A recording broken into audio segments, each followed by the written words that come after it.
In this video, I want to answer the question, is it bad to crack your neck? Okay, you see people all the time, they're cracking their neck. Here's the problem.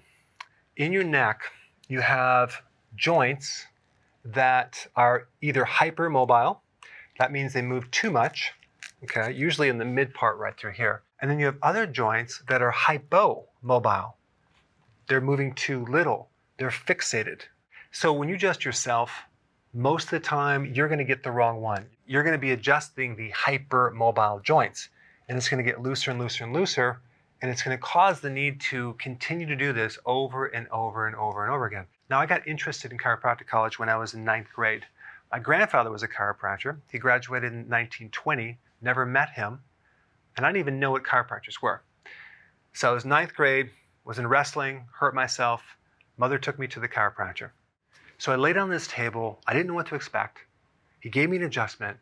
I got this incredible relief from this pain that I had. So I sat up pretty quickly and started talking to him about it. And I decided right there, I want to do this because the amount of relief you can give people. So I decided I wanted to be a chiropractor when I was in 9th grade.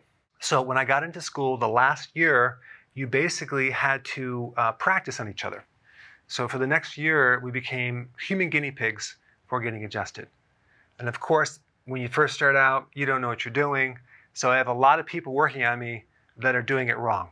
And it basically took me 2 or 3 years to recover from having severely hypermobile joints.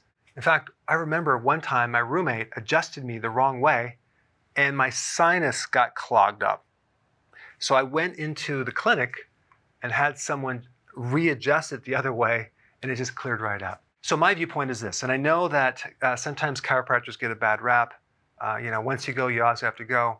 But if you find a good chiropractor that is honest, that knows what they're doing, that is very competent, that can only adjust what you need to have adjusted, there's nothing better. I remember after I graduated, going back home and going to visit a chiropractor that used to work with my grandfather. So he's been in practice for something like 65 years, right? He's an old timer, and he's still in practice.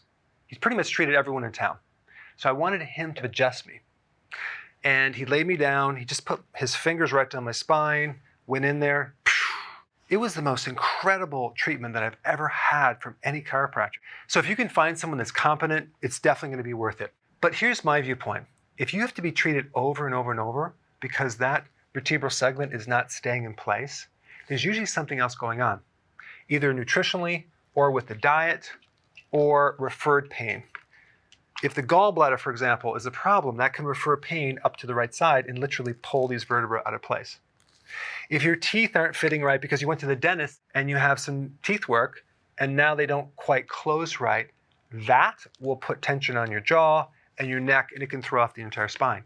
So there's a lot of problems that can be referred. There's a lot of inflammatory things can happen from old injuries. This is why we do intermittent fasting and ketosis. So instead of cracking your neck, I would do more stretches. And if it cracks in the process of stretching, that's totally fine. Anyway, thanks for watching.